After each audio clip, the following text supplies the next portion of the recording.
always been there. So on behalf of Marco, welcome to another video on Yogiology.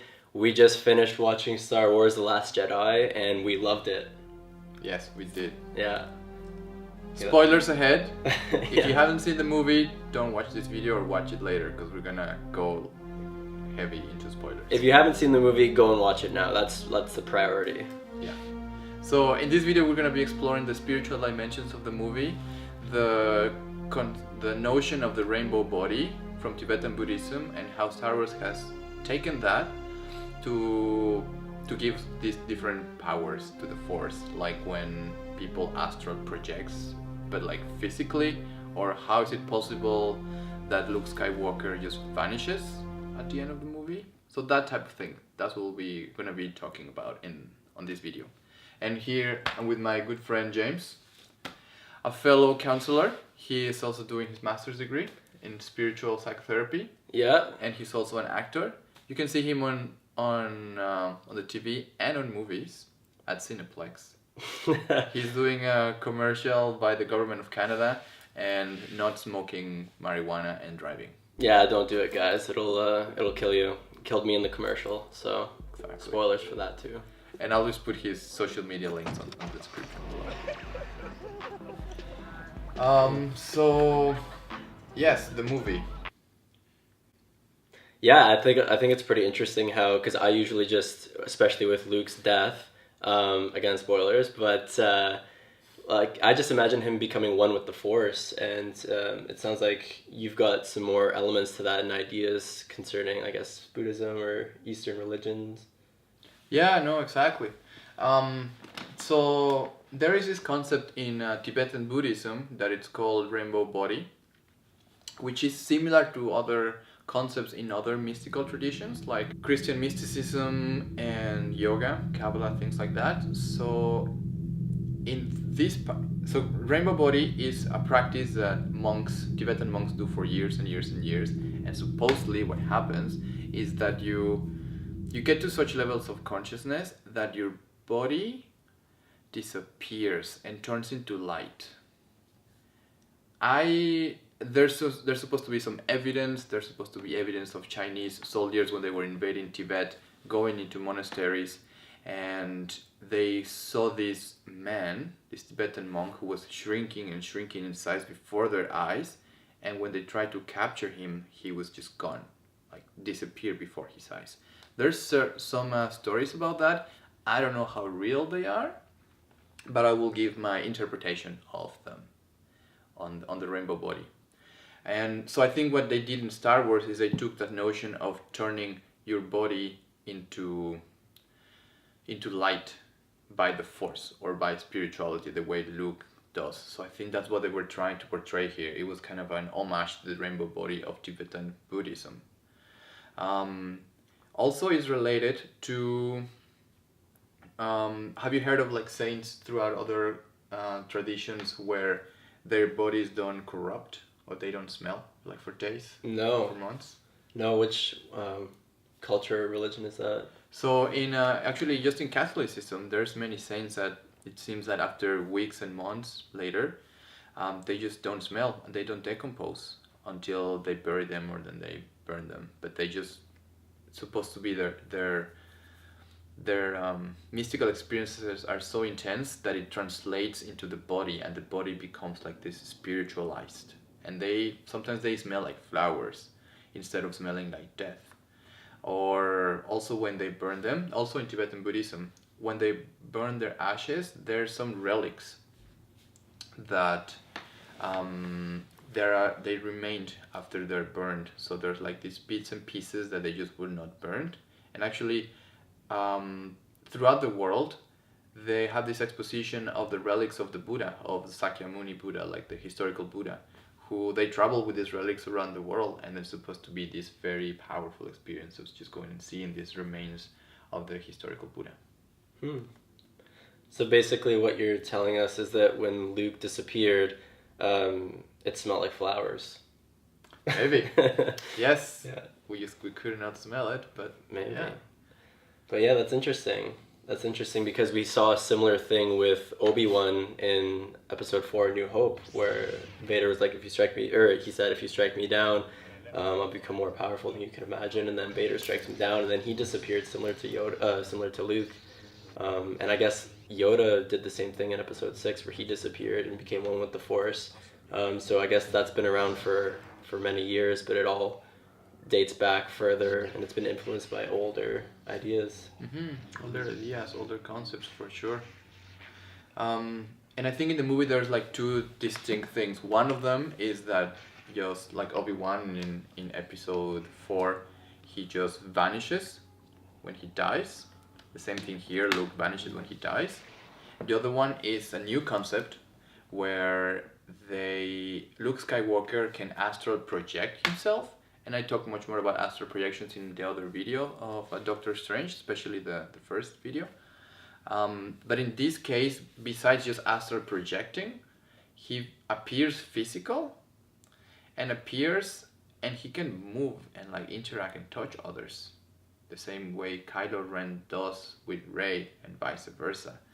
So it seemed like Luke was able to do it more on a mastery level than Kylo or Rey was. Yes.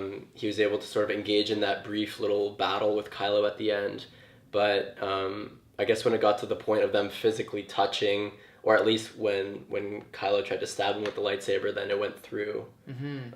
So I guess that would be that astral projection. Yeah, it will be an astral projection, but it's much more intense. I don't know how true that is, like in reality, because mysticism does talk a little bit, especially like in the book Autobiography of a Yogi by Paramahansa Yogananda. He talks about these different saints and yogic mystics who are able to like do that in real life. I would not bet on it. I don't know if it's true. I don't know if it's happened. I don't know of a friend who's happened to, but it's part of the spiritual lore that could be a possibility. So I think again they took it from there. I just don't know how real that mystical experience can be or cannot be. Yeah, and I think that sort of it goes hand in hand with any sort of religion, is that they take some ideas from other ideas or religions or cultures, and then they sort of adapt it and make it their own. And I feel like that's what Rian Johnson did with this new movie, is that he took elements of the Force, and again, like it may have been like Tibetan religions or anything, the astral projection. I guess Star Wars is just such a huge universe that they borrow from so many things. And I guess he borrowed from that to sort of evolve the Force from what we knew it to some new abilities. And I guess he borrowed from a few different things. But yeah, I loved seeing that. And I think that it adds a whole new dimension to it. And I think that this movie is just more spiritual in general than any of the previous Star Wars movies, which I really enjoyed. Yeah, me too. It definitely, as soon as the movie finished, I wasn't as pumped up as I was at The Force Awakens when that finished, but I was sort of like I need to digest, because it was a lot and it was meaningful. Yeah, and we'll come back to that, to the meaningfulness of it for sure. Because he went to see it right again like a few days later. Yeah, yeah.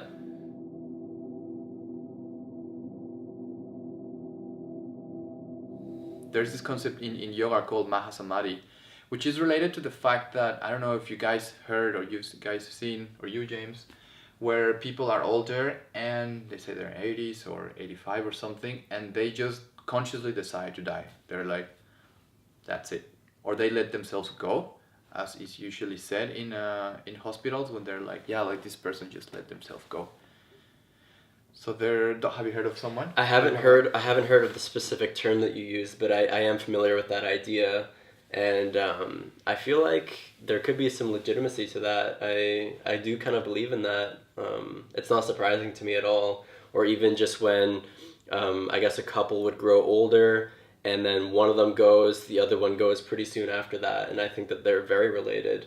And again, it's that sort of that choice or that letting go process. Because, just the mind and body are all connected. And so I think that there is some legitimacy to that. Yeah, for sure, exactly. That is very common, you're right. Of all couples, when one of them dies, the other one passes away soon after. There is this story where I was doing some missionary work in Mexico, and we went to visit this little farm, and the family members, they said that their father just passed away, like an old guy, and they told the story of him being sick, not very sick, but sick.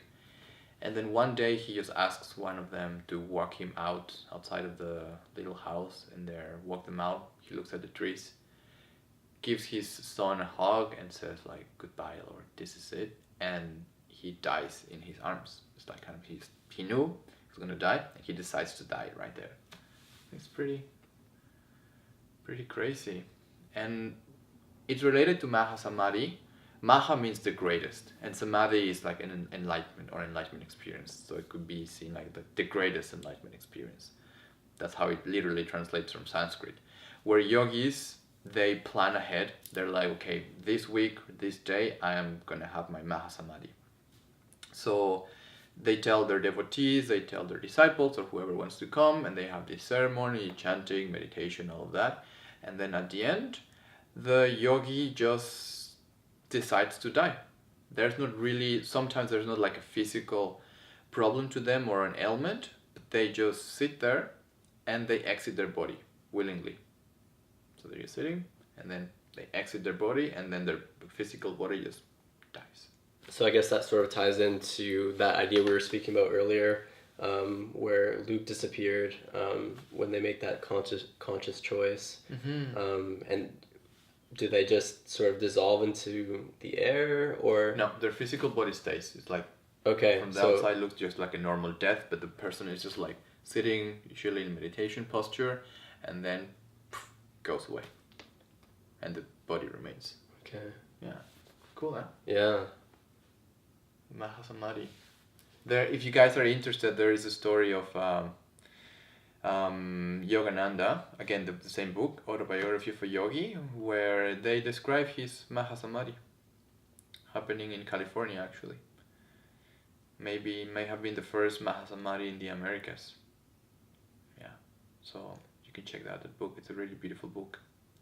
So how much of that do you believe is possible, or that has happened? The Maha Samadhi? Yeah. I think it's very possible. I think just the same way with people around us that we've seen, or like couple dying soon after the other one. I think taking that in consideration, the things that happen in hospitals or with other people or with couples, I don't think it's too far-fetched to think that people who have access to the mystical dimension of life can just know when they're gonna die, or let themselves go without really being sick just when they're older. I think it's pretty possible. Mm-hmm. Yeah. Mm-hmm. And talking about something similar, David R Hawkins, he talks about how about half of people who get to an enlightenment experience or a profound enlightenment state,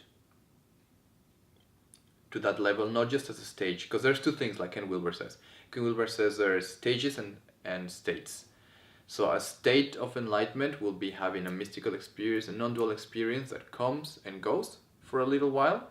That will be a state.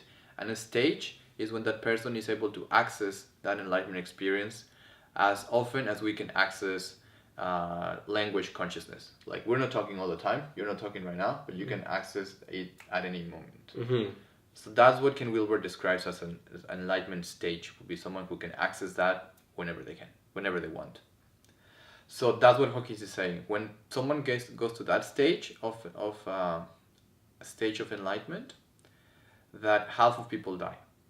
Wow. So when people say they want to be enlightened, they're like, great, go for it. You want to die? Just be aware that you may die. Wow. Because there's no more like stuff for you to do here, so that you just die. Yeah, something to think about, huh? Yeah. So I guess that would happen later in life then, when people are ready to jump to that stage. What about like a young person, 20s or 30s, wanting to reach that level of enlightenment, and then would they be passing away as well, or? He doesn't elaborate much on gap, like different ages, but I would think so. I would think so.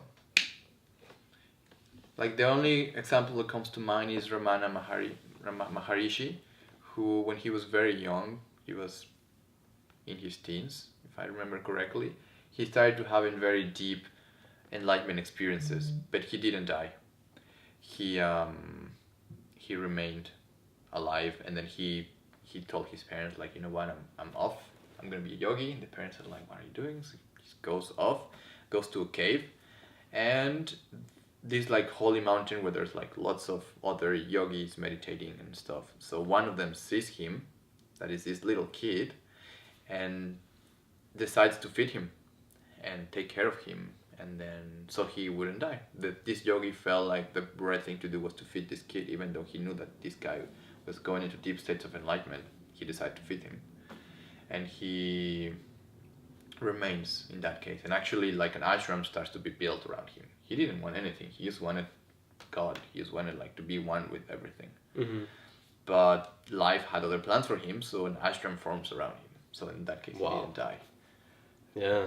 But it will be very interesting to know what it's the like the real statistics, and for younger people, it will be the same. Yeah. So how many people would you say still practice that sort of that drive or that motivation to reach enlightenment when they're older? Because I know here in the West, in Canada, this is really something that isn't really touched on much. You really have to sort of go out of your way to learn this sort of knowledge, or at least this culture and practice. In places like India and stuff like that, is it a lot more common, or is it still a thing of the past that only a few select people practice and believe in? I think in what I've experienced and what I know, I think now it's more common than before. It's there's more access to that. For instance, before, if you wanted to learn Kabbalah, which is the mystical path of Judaism, you had to be a man, you had to be a rabbi, you have to be older than 30 years old and chosen in order for them to start teaching you those things. As now, it's a bit more accessible. The same goes for yoga, where before you had to serve many years in an ashram. Before, traditionally there were exceptions, but you had to serve many years in an ashram for them to start teaching you any type of yoga. As now it's more accessible, and now the West has this big interest into spirituality and mysticism, as they are kind of like moving away from dogmatic religion or just from religion in general into something deeper, or going inside of their own religion into the spirituality. So I would say there are more people now. There is not a huge percentage, but I would say there's more people than before. And I think that meeting of East and West has helped that. As for instance, the people in India, like the young people in India,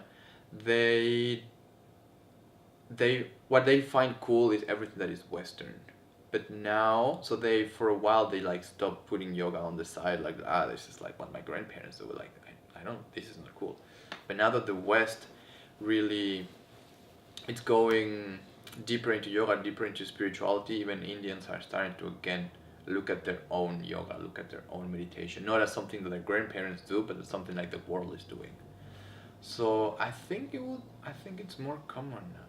Yeah, and you know, as you were speaking about that, I sort of saw a direct parallel in the Star Wars universe, and how they've in this movie in particular, they've revisited what the Force has been throughout all this time, and how the Jedi were looked upon. You know, it was always like Jedi were great and the Sith were evil, and in this movie, Yoda shows up, so that was pretty cool. Yeah. And he really challenges Luke's ways of viewing the Jedi. You know, there was a part where they were debating on burning down the tree. Luke really wanted to, but then he couldn't do it. And then Yoda sort of blasted a lightning down and set the tree on fire. And Luke was like, what are you doing? Like, the sacred texts are in there. And Yoda was able to recognize that deeper element of spirituality within Rey, telling Luke that there's nothing that was in there that she doesn't already possess. So just look, and then Luke was able to sort of look at the Jedi as very prideful, and even during the height of their reign in their prime, they still let the Sith basically rule the galaxy. And so it's sort of taking that view that we hold, I guess, those dogmatic religions in that parallel, and either challenging them or going deeper into it of what does this mean for me, and how can we relate this to the modern day. Yeah, for sure, like a healthy balance, that's what I'm hearing, right? For the tradition and what is true inside of us. Yeah. Not be blinded by either just me or just the tradition, but like a healthy balance. Yeah. Yeah, for sure. And for everybody, that's their own subjective experience. Mm-hmm. So, yeah. Yeah, like the Force Awakens. I think I got it now what it means, the Force Awakens. Where it's just awakened, like supposedly Rey, we don't know because they left it like kind of gray. But supposedly she's a daughter of from alcoholic parents. So she's just born out of the need from the Force to have an equal to Kylo Ren. So like the Force awakening throughout the galaxy, just as a new resurgence, kind of like going deeper into like what it means as opposed to just like dogmatically. Yeah, and it started off with Snoke saying that line of darkness rises and light to meet it. So there is always that balance. And there was that moment on the island when Luke was asking Rey, like, okay, like they were in that meditative state, and it was like, okay, like really, really picture the island, look inside yourself, and just visualize what's going on, and what do you feel? Life, and I see death, I see like pain, and I see joy. She sort of ended it with a balance, and that was within her. Mm-hmm. And just before we go into what we think of like the review of the movie, I wanted to also talk about Jesus, since it's Christmas, as you can see. Where supposedly, right, that he dies and then he resurrects and stays on Earth for a few weeks, just hanging out and like going to see his disciples and other people, which is kind of related to what Luke does, that he can project his spirit to another planet, but though he's still alive, or the same way Yoda or Obi-Wan can project like their Force ghosts. Again, my understanding is, this is what I've learned from my own research and like intuition, is that Jesus was there, he was projecting himself, but as more of a spirit. I don't know if he was able actually to be physically incarnated again. I think it was just more of people were able to see him, but more of this in his astral body, so to speak, not just physically. That is my understanding, which kind of relates to Star Wars. But in Star Wars, I think they can actually touch, like Luke touches Leia and gives her a kiss on the forehead, mm-hmm. and then Rey and Kylo Ren touch, they feel themselves. Mm-hmm. So that's my understanding on that. The movie. Yeah. What do you think of the movie? It was so, like I said, I think this is the most meaningful Star Wars movie that we've ever gotten. It was the most unpredictable one that I found, and it's the most divisive one that I found. Generally, a lot of people don't like the prequels, minus this guy. And then they love and praise the original trilogy. And so that's pretty much the stereotype, but this movie, as soon as it came out, the initial reactions from the critics were just like amazing, like it's the best one since Empire, or it's the best one in general, or it's amazing, and all of this praise, and those were the critic scores. And then the audience scores and reviews sort of came out, and they were more neutral, sort of lukewarm. It was like a lukewarm reaction, minus the pun. And it was interesting. So I went into the movie just ready to be engulfed in this, and I was looking for answers as well. You know, who were Rey's parents, and to be honest, the first time that I left the theater, I felt that I was leaving empty-handed. Oh, really? I was satisfied. Okay. It was amazing. There were some of the shots and some of the moments in this movie, including this guy, just gave me like chills, and I loved it. And it was amazing, but it was almost like there was something missing when I left. I don't know if it was that final climactic lightsaber battle that we usually get, because I love those, but yeah, there was something, and it was just a lot to digest, and so I went back a second time without as much expectations, and I really liked it. So generally I liked it, but yeah, what are your thoughts? Yeah, my thoughts is that I really enjoyed it. I really loved, as James said, I think this is one of the most spiritual, or the most spiritual of the Star Wars movies. What I loved about it is that it had more wisdom than all of the others combined. I find it was deeper. Like even like simple things, like when this what's it, Rose? Was it Rose? Rose, yeah, the Asian girl. Yeah, tells Finn when he saves Finn like from dying. And it's like, we're not gonna win by hating what we hate, something like that. We're gonna win by loving what we love. And I was like, oh, even like that, like all characters have like these profound things to say. Of course, Yoda always has like profound things. Like Luke is like, I'm gonna burn the books, and Yoda's like, I'll burn them myself. I was like, there's no big deal. It's like, it's not about the books.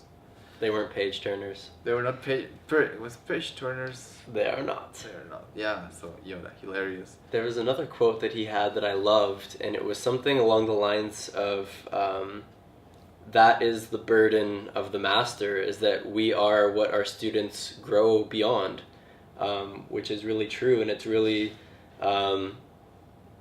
it's almost, I feel like it's almost like a mini stage of enlightenment that people have to go to, where they can sort of check their egos out and just accept that, yeah, like maybe I've taught my student everything that I have to teach them, and they're going to achieve more than I am, or they might become more knowledgeable or more enlightened than I am, and that's okay. That is sort of the burden of the master. Just as like religions go and develop, and the world is constantly changing, getting better in certain areas, we just have to accept that.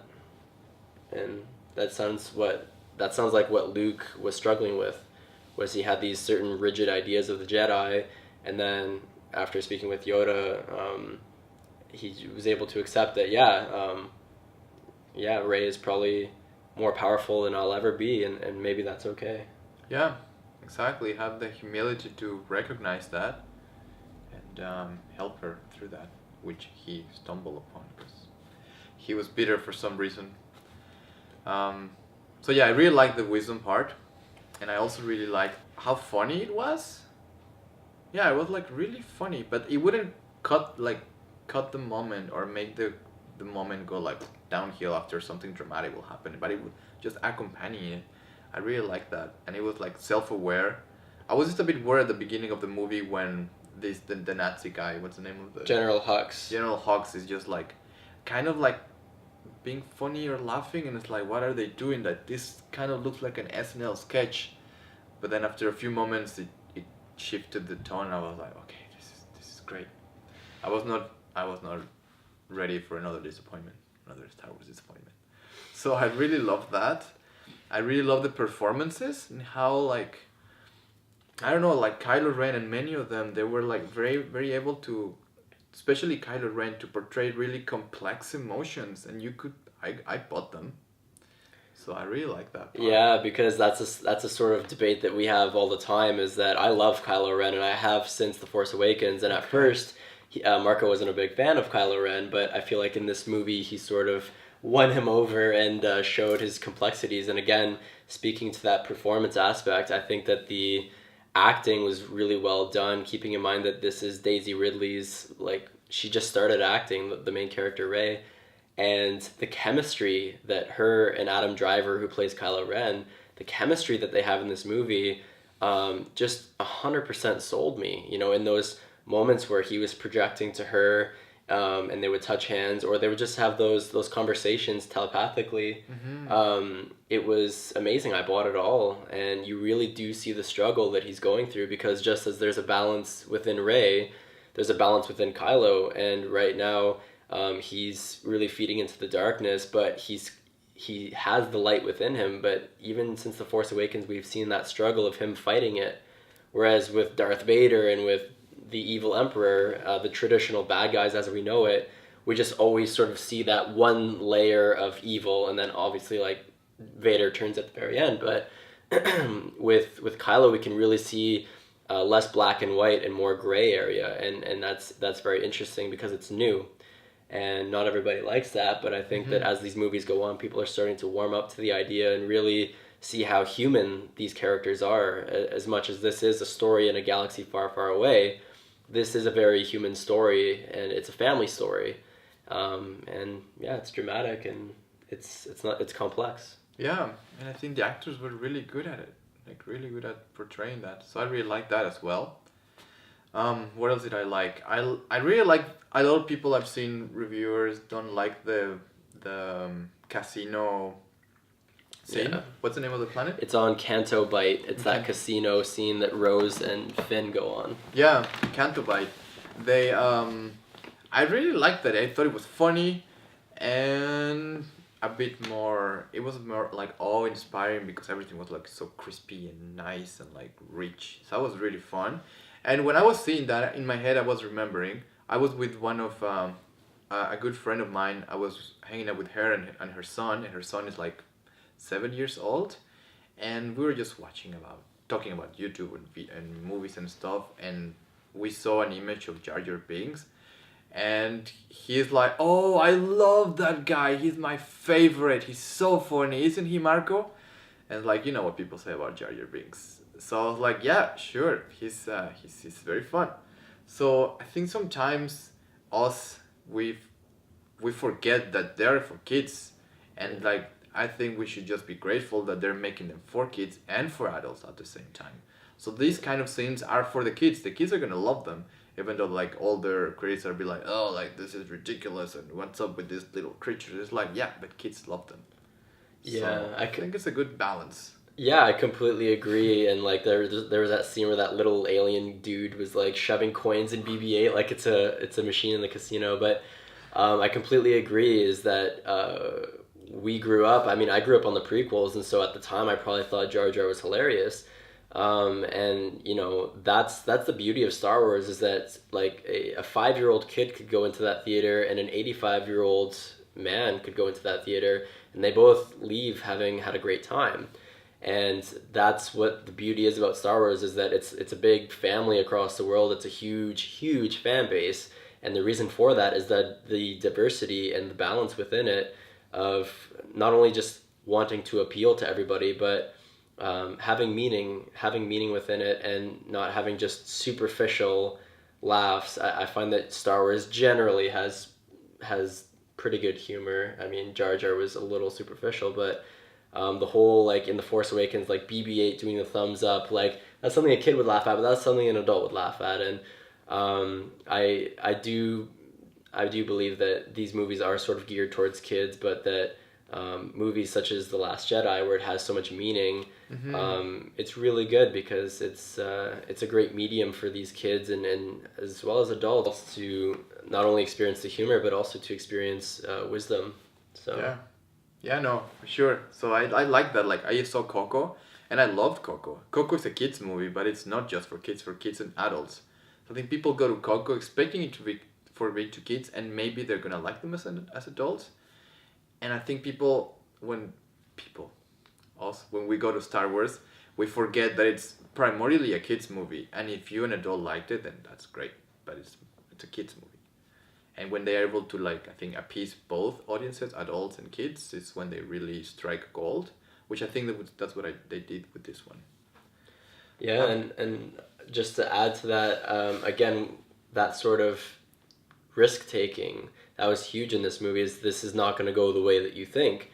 And we know the Star Wars formula. We've been around for all the years of the 6 or 7 movies where they do the same formula. J.J. Abrams was criticized for The Force Awakens just being the same old thing, a remake of Episode 4 with new characters. And I feel like there are some things where they took risks on in this movie that didn't pay off for me.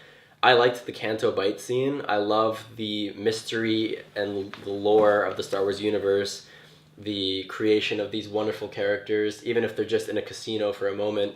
I love seeing the various things and people creating that. But there were some elements within the movie that I didn't like. Like, I got a little bit bored on Canto Bight, and the main thing that they took a risk with the astral projection and the telepathy between certain characters, and I loved that, and I think generally that was pretty well received.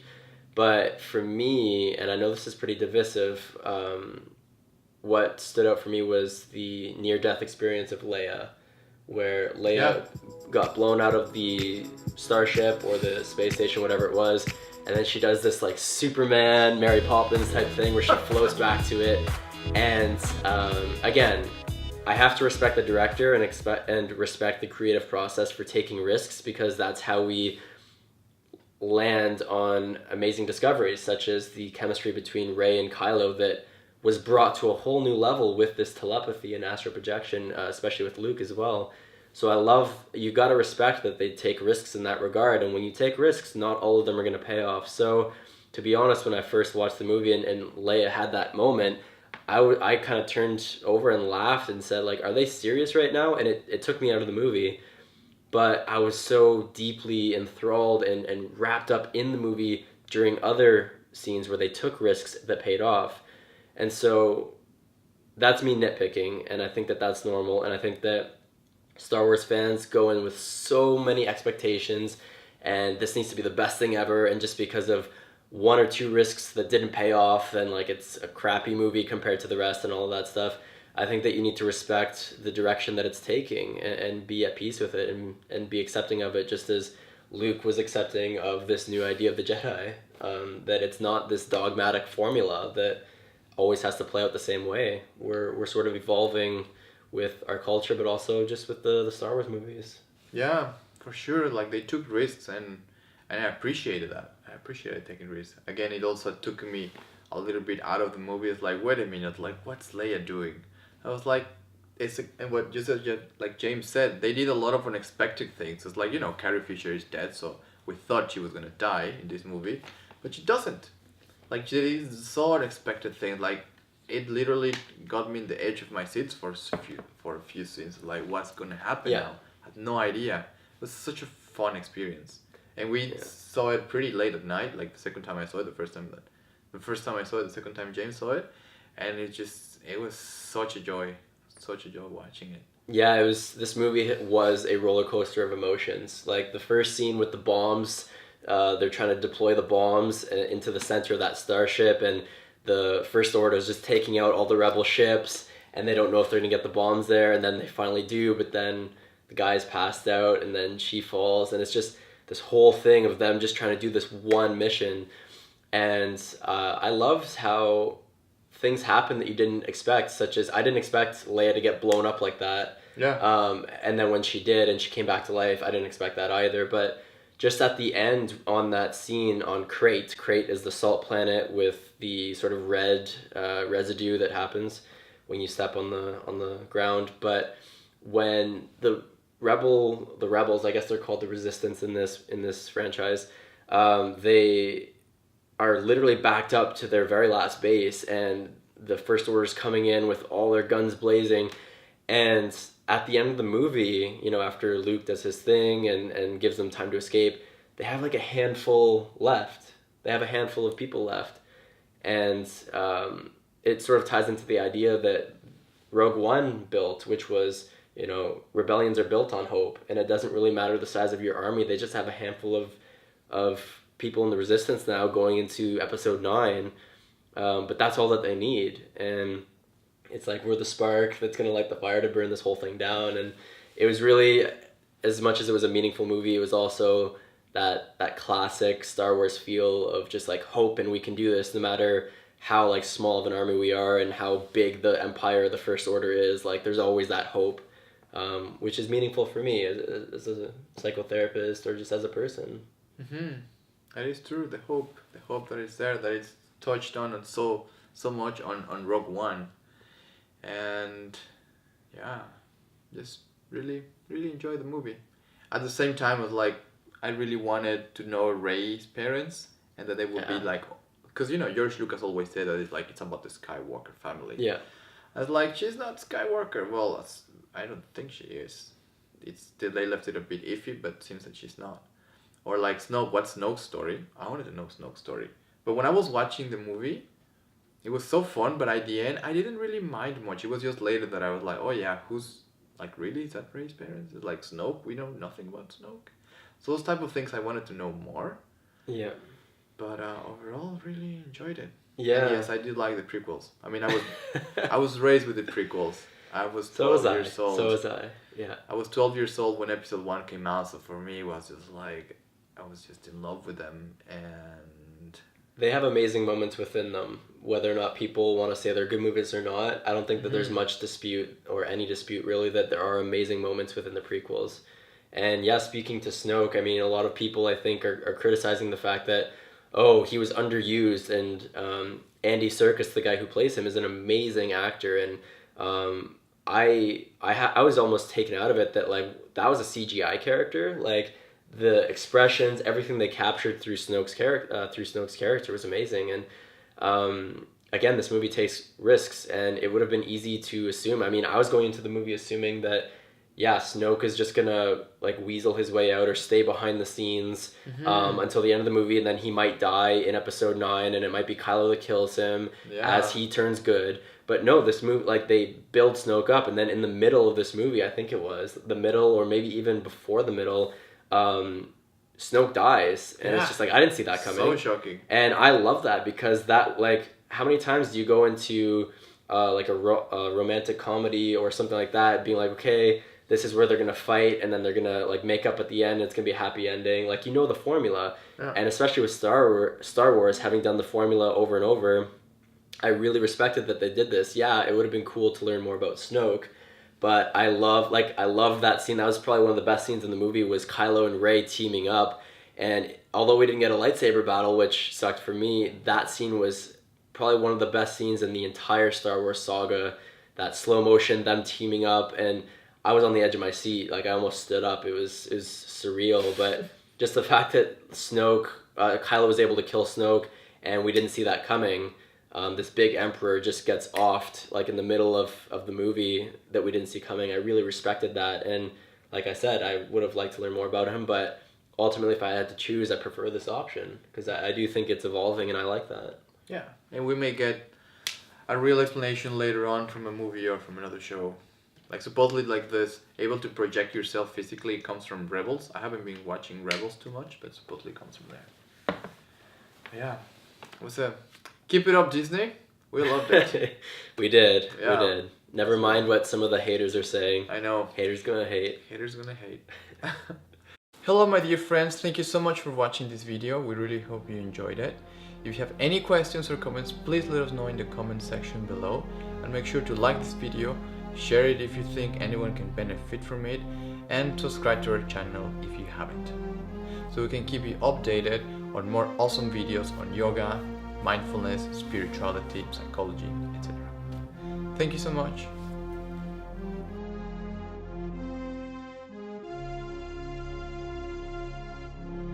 How did you get into Star Wars? Actually, I got into Star Wars, I don't remember how I got into Star Wars, maybe just watching the movies.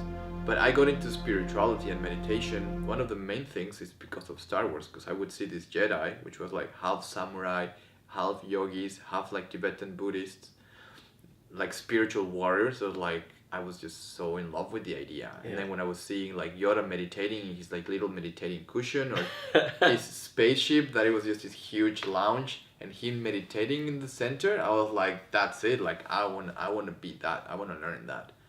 So that's one of the things that pushed me into spirituality. Star Wars, yeah. Yeah, definitely. Yeah, it's really cool. Can't go wrong with Yoda. You can't go wrong with Yoda. Yeah. So yeah, that's one of the reasons I got into spirituality. So seeing it, that's why The Force Awakens I didn't really like it. And I didn't like that there was also not a lot of wisdom, not a lot of like this type of purpose, as in this one there was so much of it, and so much of everything. I was so happy, really happy. Yeah, I mean, we disagree a little bit. I actually slightly preferred The Force Awakens over this movie, which he can't wrap his head around. But yeah, I really do love this movie, and I think that its highlight and its strength is the meaning part and the risks that it took. I like The Force Awakens just for the sense of adventure. We got these new characters. I think Kylo Ren is like the coolest looking bad guy with the mask on. I'm still dealing with the loss of his mask. I love that Snoke make fun of it. It's like, Take that ridiculous thing are off. you still wearing the? Yeah. Like, who told you? I loved it. Yeah. So, and his lightsaber is so cool. I love that they're changing stuff. Like Darth Maul's lightsaber was really cool, and ever since then they didn't really do anything cool with lightsaber changes until now. It's awesome. So yeah, Force Awakens, I see what Marco is saying with it. Maybe it lacks in a little bit of meaning, but I love maybe what it lacks in meaning, it provides with mystery, and it gives you all these questions like, who are Rey's parents?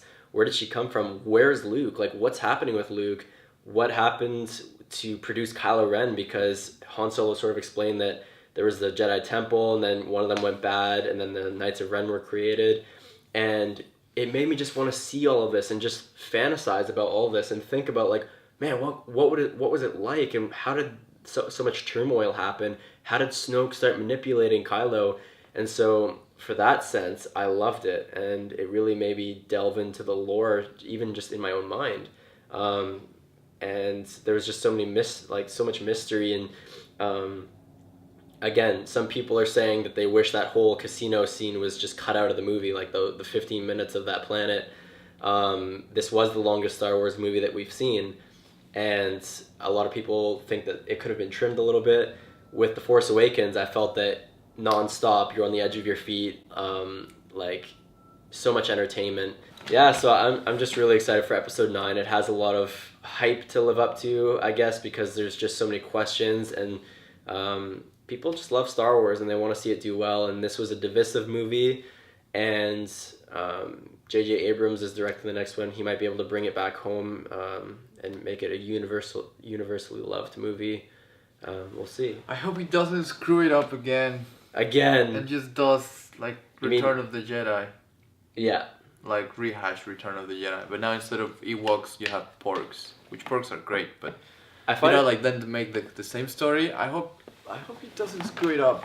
I find it interesting though, because a lot of people criticized The Force Awakens for being a remake of A New Hope, but they failed to recognize the same elements within The Last Jedi that are similar to Empire Strikes Back. I mean, the whole elevator ride up between Kylo and Rey, it was that exact conversation between the Emperor, and it was like, or between Darth Vader and Luke, and it was like, I know you'll turn, I see the light in you, and then he ends up killing his master, and then on Crate, they had the AT-AT walkers that were like marching on the snow planet, but now it was a salt planet. Oh. But it was a bit more subtle. It's like, instead of the Death Star, like we have a new Death Star, it's just bigger. Yeah, that was pretty obvious. But I mean, just as simple as, like, remember when Luke went to Dagobah to sort of train under Yoda? Rey came to this new planet where only Luke lives, and I guess these weird caretaker creatures and the porgs. We're pro porg. Rey went to that planet and wanted to train under Luke, and Luke is a totally new Luke. By the way, Mark Hamill's best performance is Luke Skywalker, in my opinion. I think so. And this is a new Luke. We haven't seen this Luke. I mean, as soon as that moment we've all been waiting for, he takes the saber and he throws it. And this is a new Luke, and he's sort of that weird, crabby old guy that's like a loner and grouchy, and he's changed. And that's sort of almost like what Yoda was like. And that's very similar to Empire Strikes Back. So again, I see similar elements throughout the movies, and I'm okay with that as long as there is this evolving difference. And so I guess. Well, you're the perfect fan. Yeah, I'm the perfect fan. You're like the mother of Star Wars. You but love I mean, it regardless. I mean, no, I mean, there were elements. Again, I left empty-handed. I felt there were definitely flaws in this movie. Again, I don't just love each one that comes out more and more. I preferred The Force Awakens, but But yeah, I don't know where my ranking is, but I try to keep my Star Wars bias aside and recognize flaws or certain things when they're missing or when they're done poorly. And I think that in The Force Awakens, Han Solo's death was handled poorly. It didn't have the emotional impact it could have had on me, at least. That felt a little rushed. And in The Last Jedi, I think they underused Chewie. Chewie didn't do anything awesome. And they also mishandled the death of Han Solo. Like, Luke had that one moment of, where's Han? And then that was basically it. It didn't really show, like, this was like his brother-in-law, like his best friend, and it's just like, where's Han? And then that's really it. They don't really show any mourning, or the weight of it isn't properly shown, I think. And Admiral Akbar, they kind of ignored like that. They kind of ignored his death too. So there were flaws, but again, that's nitpicking. Yeah. And I feel that if we can check our expectations at the door and just go into the movie and enjoy it, these movies are masterpieces.